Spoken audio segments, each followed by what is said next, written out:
Cari vergi ödəmələrinin hesablanması haqqında arayışın onlayn tərtib edilməsi qaydası. Arayış, Vergi Məcəlləsinin 151-ci maddəsinə əsasən hüquqi şəxslər və fərdi sahibkarlar tərəfindən tərtib və təqdim edilir. Bələdiyyə mülkiyyətində olan müəssisələr və təşkilatlar mənfəət vergisini yerli büdcəyə ödədikləri üçün onlar tərəfindən dövlət vergi orqanlarına arayış təqdim edilmir. Vergi ödəyicisi il ərzində cari vergi ödəmələrinin məbləğini müəyyənləşdirməyin iki metodundan birini seçməsi haqqında məlumatı hər il aprel ayının 15-nə qədər vergi orqanına verməlidir. Bu çarxda cari vergi ödəmələrinin hesablanması haqqında arayışın onlayn tərtib olunması və göndərilməsi prosesi əks etdirilir. Bunun üçün Dövlət Vergi Xidmətinin e-Taxes.gov.az internet saytına daxil olaraq açılan pəncərənin yuxarı sol tərəfində yerləşən giriş düyməsi sıxılır. Sistemə giriş səhifəsinə Dövlət Vergi Xidməti tərəfindən verilmiş istifadəçi kodu, parol və ya şifrə və ya gücləndirilmiş elektron imza vasitəsilə daxil olmaq mümkündür. İstifadəçi qeyd edilən vasitələrdən birini seçir və müvafiq məlumatları daxil edir. Bölmə xanasında siyahıdan onlayn kargüzarlıq və elektron vergi hesab faktura seçilərək daxil ol düyməsi sıxılır. Giriş uğurla başa çatdıqdan sonra sistemin menyusunda yeni müraciət bölməsi seçilir. Həmin bölmənin kimə siyahısından İqtisadiyyat Nazirliyi yanında Dövlət Vergi Xidmətinə, müraciətin növü siyahısından cari vergi ödəmələrinin hesablanması haqqında arayış seçilir və qəbul düyməsi sıxılır. Açılan pəncərədə cari vergi ödəmələrinin hesablanması haqqında arayış forması çıxır.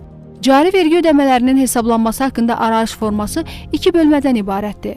Vergi ödəyicisi haqqında ümumi məlumat və cari vergi ödəmələrinin hesablanması. Açılan arayış formasında arayışın təqdim edildiyi vergi orqanının adı, vön, vergi ödəyicisinin tam adı və vergi dövrü sətirləri sistem tərəfindən avtomatik qeyd olunur. Uçot metodu sətrində müəssisənin vergilərin hesablanması ilə bağlı apardığı vergi uçotu metodundan asılı olaraq müvafiq kassa metodu və ya hesablanma metodlarından biri seçilir. Sahibkarlıq subyektinin meyarı sətrində qeyd edilənlərdən birini seçməklə vergi ödəyicisinin hansı sahibkarlıq subyektinə aid olduğu proqram təminatı vasitəsilə avtomatik tərtib edilir. Arayış növü sətrində təqdim edilən arayış hesabat rübü üzrə ilk dəfə tərtib edildikdə cari xanası, təqdim edilmiş hesabata dəyişiklik tələb edildiyi halda isə dəqiqləşdirilmiş xanası seçilir. Qeyd dəqiqləşdirilmiş xanası arayışın təqdim edilməsinin son müddəti aralığında seçilməklə təqdim edilə bilər. Cari vergi ödəmələrinin hesablanması adlı ikinci bölmənin Vergi Məcəlləsinin 151.2-ci maddəsinə əsasən hissəsinin 290-cı, 291-ci, 292-ci sətirləri avtomatik olaraq əvvəlki hesabat ilinə uyğun tərtib edilir. Cari rübdəki ümumi gəlirin həcmi sətrinin xanalarında cari hesabat rübü üzrə vergi ödəyicisinin ümumi gəlirlərinin məbləği yazılır.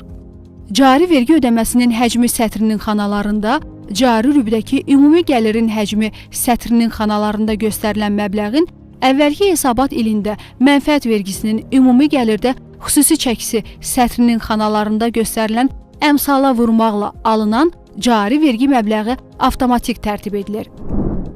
Vergi ödəyicisi cari vergi ödəmələrinin məbləğini müəyyənləşdirmək üçün Vergi Məcəlləsinin 151.2-ci maddəsində nəzərdə tutulan metodu seçdiyi halda hər rüb başa çatdıqdan sonra 15 gün ərzində mənfəətdən və ya gəlirdən hesablanmış cari vergi məbləği barədə vergi orqanına arayış təqdim etməlidir. Əks halda vergi orqanı Vergi Məcəlləsinin 151.1-ci maddəsində nəzərdə tutulan metodu tətbiq edir.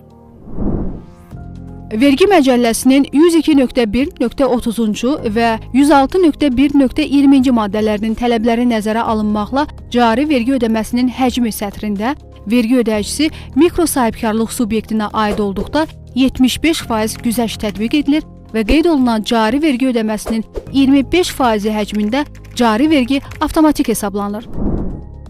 Vergi Məcəlləsinin 151.5-ci maddəsinə əsasən cari verginin hesablanması əvvəlki vergi ilində fəaliyyəti olmayan və növbəti vergi ilində fəaliyyət göstərən hüquqi şəxslərin və sahibkarlıq fəaliyyətini hüquqi şəxs yaratmadan həyata keçirən fiziki şəxslərin, habelə yeni yaradılmış və fəaliyyət göstərən vergi ödəyicilərinin cari vergi ödəmələri Vergi Məcəlləsinin 151.5-ci maddəsinə əsasən hesablanır.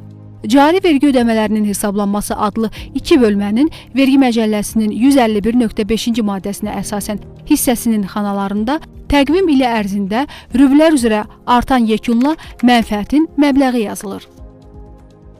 Cari vergi ödəməsinin həcmi sətrinin xanalarında, hesabat ili üzrə artan yekunla mənfəətin həcmi sətrinin xanalarında göstərilən mənfəətin məbləğini qüvvədə olan müvafiq vergi dərəcəsinə vurmaqla alınan cari vergi ödəməsinin məbləği yazılır.